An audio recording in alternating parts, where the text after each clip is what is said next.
In the crystalline spires of the Galactic Assassins Guild headquarters, Kex-Thor's chromatophores rippled with disbelief as they stared at the contract floating before them.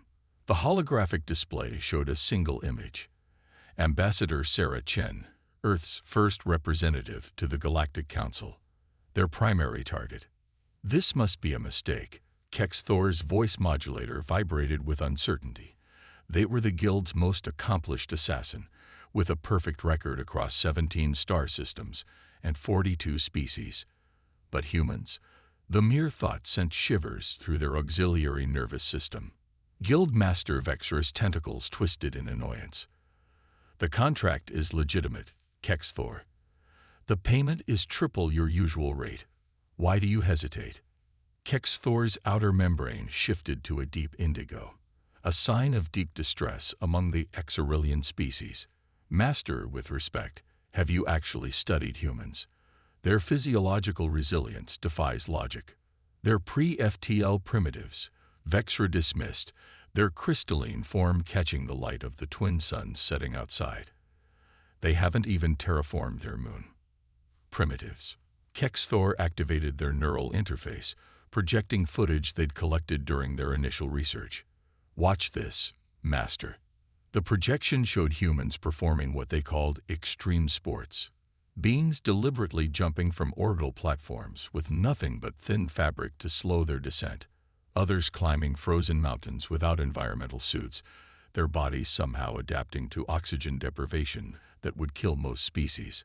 Some even diving into oceanic trenches, their bodies withstanding pressures that would crush standard battleship hull plating. That's not even the most disturbing part, Kex-Thor continued, their chromatophores now pulsing with anxiety. They regularly enter a death-like state they call sleep, where they experience vivid hallucinations they call dreams. Some even learn to control these death visions for entertainment. Vexra's crystalline form dulled slightly, the equivalent of raising an eyebrow. Surely you're exaggerating. I wish I were. Their medical practices. They developed surgery before they had proper cellular regeneration technology. They physically cut themselves open, remove organs, and sew themselves back together, while conscious. And they're proud of this achievement. The Guild Master's form flickered with uncertainty. Continue. Their endurance capabilities are unprecedented. They evolved as persistence hunters, literally chasing prey until it died of exhaustion. Their bodies can regulate temperature through liquid secretion, allowing them to run for days. Days, Master. And their regenerative abilities. Kex-Thor's voice modulator cracked with stress. They can regrow entire organs, break their bones. They heal stronger, damage their muscles. They rebuild more powerful than before. Every species has weaknesses, Vexra insisted, though their crystalline surface had lost some of its luster. Oh, they have weaknesses. They're constantly trying to kill each other. But that just means they've developed countless ways to survive being killed. Do you know how many assassination attempts the average human leader survives? The successful ones are notable because they're rare. Kex-Thor's outer membrane rippled with remembered terror as they accessed more research data.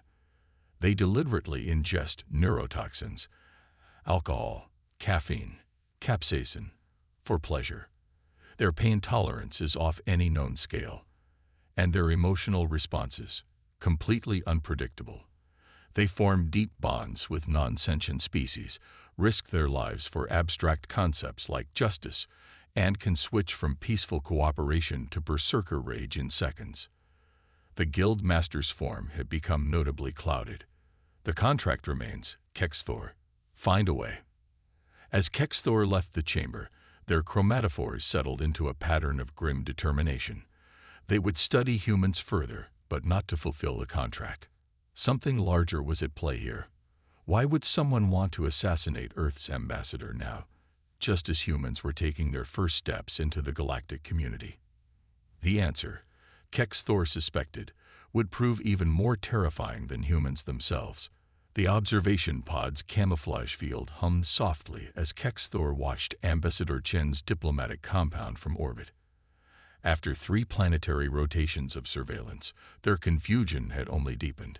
The humans conducted no weapons drills, maintained minimal security, and spent an inexplicable amount of time in their recreational facility, something they called a garden.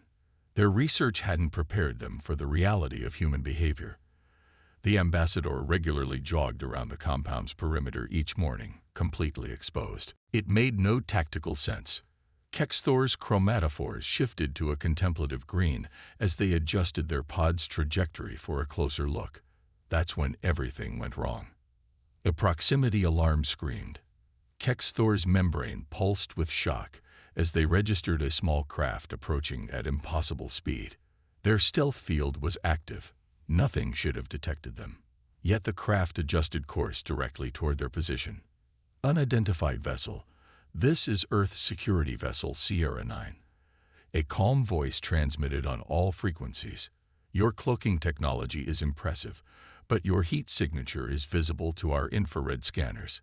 Please power down and prepare for inspection. Kexthor's 3 hearts accelerated. Heat signature. The humans were tracking waste heat. Such primitive yet effective methodology had never occurred to them. Their pod's stealth systems were designed to defeat quantum scanners and consciousness detection arrays, not simple temperature differentials. They had 2 options: surrender or run. Their pod was faster, more maneuverable. They could easily. The human vessel fired. Not a warning shot. They somehow anticipated Kexthor's exact escape vector and launched a precision electromagnetic pulse. The pod systems flickered and died. That was an LX-4 targeted EMP burst. The human voice continued, still frustratingly calm. Your backup systems will engage in approximately 3 minutes. That's enough time for us to establish a tractor lock. Please don't attempt to resist. These older pods tend to break up under gravitational stress. Kexthor's chromatophores flashed with disbelief. The humans had not only detected them, but had also identified their pod's model and vulnerabilities. As their vessel was drawn toward the Earth ship, they accessed their neural database, desperately searching for options. The airlock cycled. Kexthor prepared for death or capture.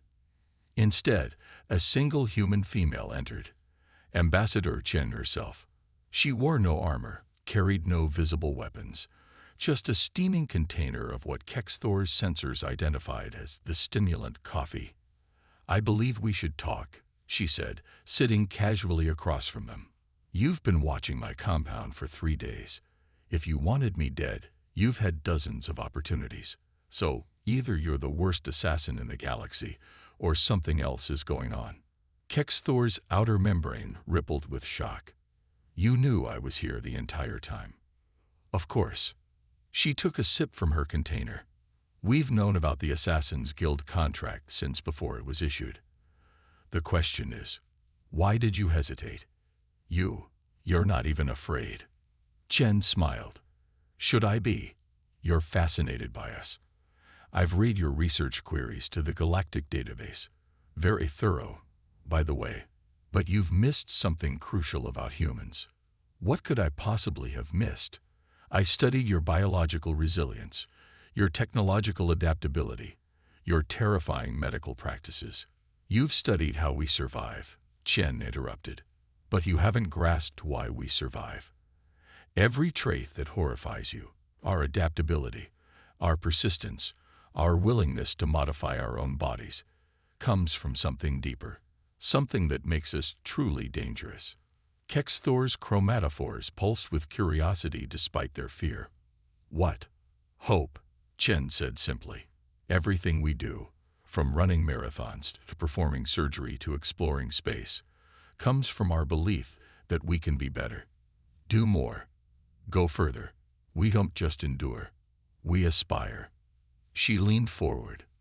"Now, would you like to know who really ordered your contract, and why they're so afraid of humanity joining the Galactic Council?" Kexthor's membrane shifted to a deep purple of determination. They had feared humans for their physical capabilities, but now they began to understand something far more significant. It wasn't human bodies that would change the galaxy. It was human dreams. Deep within the secure conference room of Earth's diplomatic compound, Kexthor's chromatophores flickered between disbelief and rage as they processed Ambassador Chen's revelations. The holoprojector between them displayed classified guild documents that shouldn't have existed.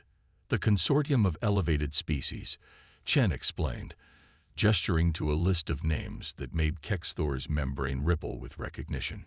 An alliance of the galaxy's self-proclaimed most advanced civilizations. They'd been manipulating younger species for millennia. The guild master, Kexthor's voice modulator, crackled with anger. Vexra is one of their agents. The guild itself was their creation, Chen confirmed, bringing up more documents. A way to eliminate potential rivals before they could gain influence. Your contract wasn't just about killing me. It was about sending a message. Humanity needed to be put in its place. Kexthor absorbed the implications. But why now? Your species has barely achieved interstellar travel. Chen's lips curved into what Kexthor had learned was a smile, though this one held no warmth. Because we're dangerous, not for what we can do, but for what we represent. She activated another hologram, this one showing the technological advancement curves of various species. Most civilizations follow predictable patterns, she continued. They develop spaceflight, then spend centuries carefully expanding, terraforming, perfecting their technology. It's safe, methodical. The consortium encourages this approach. And humans don't follow this pattern. We're too messy, too quick to try things that shouldn't work. We built orbital habitats before we fully understood artificial gravity. We're developing quantum communications while still using radio waves. We're attempting dimensional fold technology when we've barely mastered conventional FTL. She gestured at the chaotic spikes and dips in Earth's development curve. We're unpredictable. Kexthor's outer membrane shifted to a thoughtful blue. You're inspiring other species to take risks. Worse, we're proving the risks are worth taking. 3 younger civilizations have already abandoned their consortium-approved development paths after observing Earth. We're disrupting millennia of careful control. The assassin's chromatophores pulsed with sudden understanding. The surgery, the extreme sports, your seemingly reckless approach to advancement. It's all connected. We try. We fail. We adapt. We try again. The consortium sees this as dangerous chaos. But it's how we learn, how we grow. Chen's expression hardened. And now they're trying to stop us before more species follow our example. A sharp alert tone cut through the room. Chen quickly accessed the incoming transmission, her face growing serious. It seems we've run out of time. The guild has just issued a death mark on you, Kexthor. They're claiming you've been compromised by human interference. Kexthor's membrane darkened. Standard protocol. The guild leaves no loose ends. How many assassins will they send? All of them. Kexthor's voice modulator couldn't quite capture the complexity of their emotional response. I know too much. They'll empty the guild halls to eliminate me.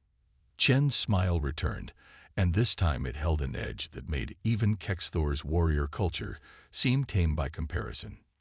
Perfect. Perfect. Their chromatophores flickered with confusion. How is this perfect? Because now we can prove everything. The guild will have to empty their archives, activate all their sleeper agents, expose their entire network. She pressed a button, and the room's security screens displayed multiple incoming ships, and humanity's new defense systems need a proper field test. You planned this. We hoped for it. The consortium thinks humanity is dangerous because we take risks. They're about to learn we're dangerous because we make those risks pay off. She turned to Kexthor.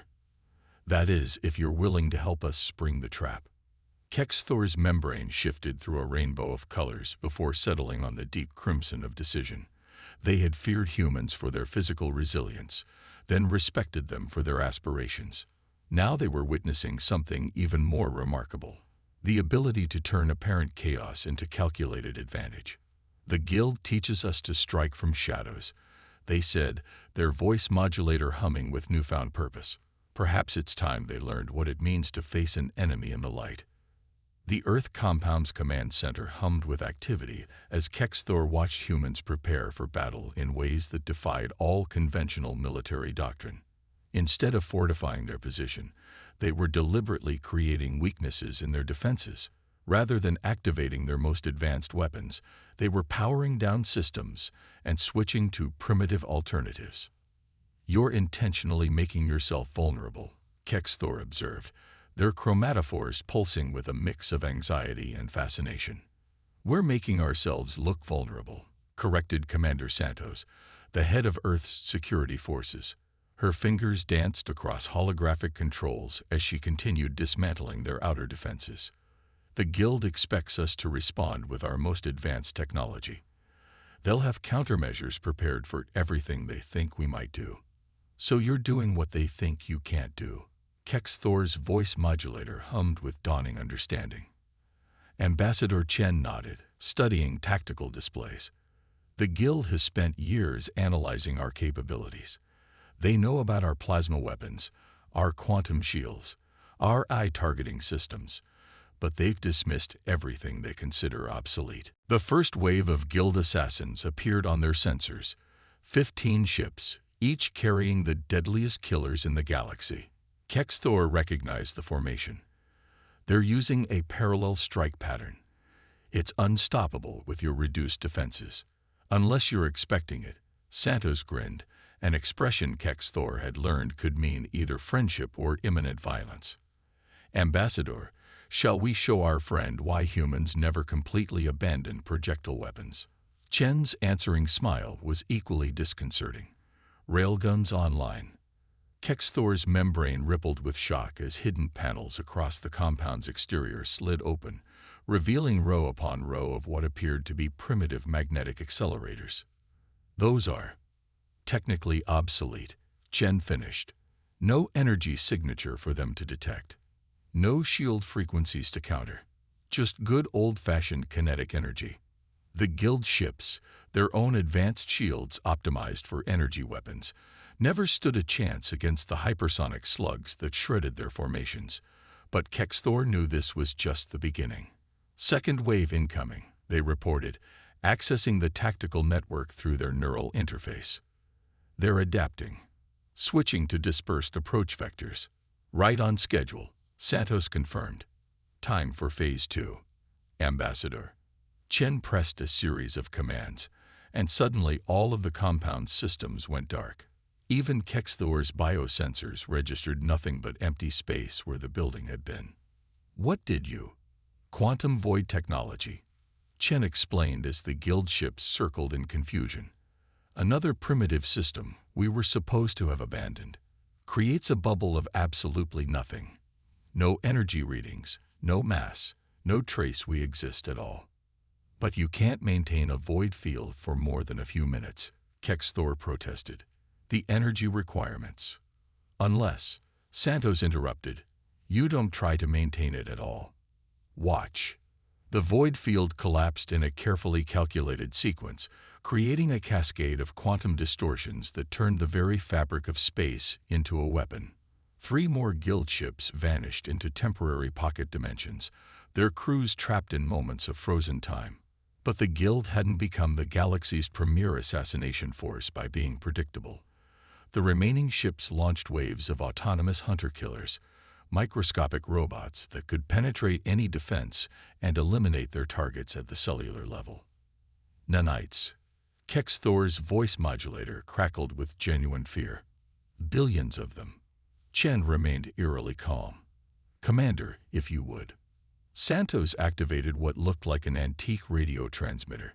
"Did you know," she said conversationally as the device powered up, "that human bodies naturally produce electromagnetic fields? Very weak ones, of course. Hardly noticeable. Unless a pulse of electromagnetic energy erupted from the compound, not the focused beam of modern EMP weapons, but a broad-spectrum wave that seemed to carry countless subtle variations within it. We modeled it on the human nervous system," Chen explained as the nanite swarms began to disintegrate. "Irregular, chaotic, but following patterns that living things instinctively understand. The nanites tried to adapt, but they couldn't handle the organic randomness of the field. Kexthor's chromatophores shifted rapidly through patterns of amazement. The humans weren't just surviving. They were turning the very reasons the consortium feared them into weapons. Their unpredictability, their refusal to abandon obsolete technologies, their biological quirks. Everything that made them seem primitive was actually making them unstoppable. But as the final wave of guild ships appeared on their sensors, Kexthor realized the true battle was just beginning. These weren't regular assassins. They were the guild masters themselves, including Vexra. They're desperate, Kexthor observed. The masters never exposed themselves like this. Chen's expression turned grimly satisfied. That's exactly what we were counting on. Ready for the real plan, Kexthor. The assassin's membrane shifted to match the deep crimson of human blood, a color they had once feared, but now wore as a symbol of alliance. What did you have in mind? The guild master's ships hung in Earth's orbit like crystalline daggers, their forms reflecting the sun's light in patterns that Kexthor recognized as ancient victory symbols. The masters were confident, despite the losses they'd sustained. After all, they had spent millennia perfecting the art of death. But they had never faced humans before. Signal coming through, Santos announced from her station. They're demanding our surrender. Chen exchanged glances with Kexthor, ready to make galactic history. Kexthor's chromatophores rippled with anticipation. I still don't understand how you knew they would come themselves. Because we understand pride, Chen said, activating the quantum transmitter. The consortium has spent thousands of years convincing themselves they're superior. They couldn't resist the chance to prove it personally. The holographic display flickered to life, revealing Guild Master Vexra and 4 other masters, their crystalline forms radiating cold authority. Ambassador Chen. Vexra's voice crackled like breaking ice. Your resistance is impressive but futile. Surrender, Kexthor, and accept consortium guidance, or we will be forced to demonstrate why our kind has ruled the stars since before your species learned to make fire. Chen's response was to smile and press a single button. Across Earth's surface, hundreds of seemingly dormant satellites suddenly activated. But instead of weapons, they began broadcasting on all frequencies, transmitting data directly into the galactic commons. What are you doing? Vexra demanded, their crystalline form flickering with the first signs of uncertainty. Showing the galaxy the truth, Chen replied. Every guild document, every secret contract, every species you've manipulated or eliminated. Our quantum entanglement network is streaming it all, live and uncensored. You can't stop the signal. We're using those primitive radio waves you thought we should have abandoned. Vexra's form darkened with rage. You dare? Oh, we dare, Chen continued. But that's not the best part. Tell them, Kexthor. Kexthor stepped forward, their membrane now displaying patterns that no Xerillian had ever shown before. A unique blend of human determination and their own species' adaptability. The younger races are already responding to the data. The consortium's control was based on our belief in their superiority. But humanity has shown us a different path. They're primitives. Vexra roared. Look at them, still using chemical rockets alongside quantum drives, mixing digital and analog technology, refusing to follow proper development protocols. That's exactly why they're going to change everything. Kexthor's voice modulator hummed with certainty. They've proven that evolution isn't about following a predetermined path. It's about trying everything, keeping what works, learning from failure, and never stopping until you find a way forward. The tactical display was lighting up with new signatures, ships from dozens of younger species, all converging on Earth, not to attack, but to witness, to learn, to join something new. The consortium offered us order, Kexthor continued. Humanity has offered us growth, and they've taught me something else. Their chromatophores shifted to display an impossibly complex pattern that somehow combined every color they could produce. They've taught me that the most advanced species isn't the one that's perfected their development. It's the one that never stops developing. You cannot possibly believe. Vexra began, but Chen cut them off. We don't just believe. We know. Because while you were focusing on our visible defenses, Earth's quantum AI has been infiltrating your ships through those primitive radio signals you ignored. Your weapons are offline. Your engines are locked. You've lost.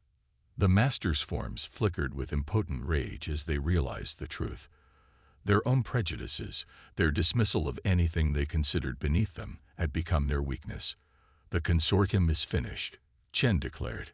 But we're not going to destroy you. That's not the human way. Instead, we're going to do something far worse. We're going to teach you. Kexthor watched as the Master's ships were gently but irresistibly drawn into Earth's orbit by gravity tethers they couldn't detect, let alone resist. The assassins' chromatophores displayed a pattern of sublime appreciation as they finally understood why humans were truly dangerous. It wasn't their physical resilience, though that was formidable. It wasn't their technological innovation, though that was remarkable. It wasn't even their unpredictability, though that had proven decisive. No, humanity's true power was their ability to turn enemies into allies, to find strength in apparent weakness, and to never, ever stop believing they could do better. They didn't just survive. They helped others survive with them. They didn't just adapt. They taught adaptation. They didn't just evolve. They sparked evolution in everything they touched. The galaxy would never be the same. And as Kexthor's membrane shifted to match the sunrise breaking over Earth's horizon, they realized that was exactly the point.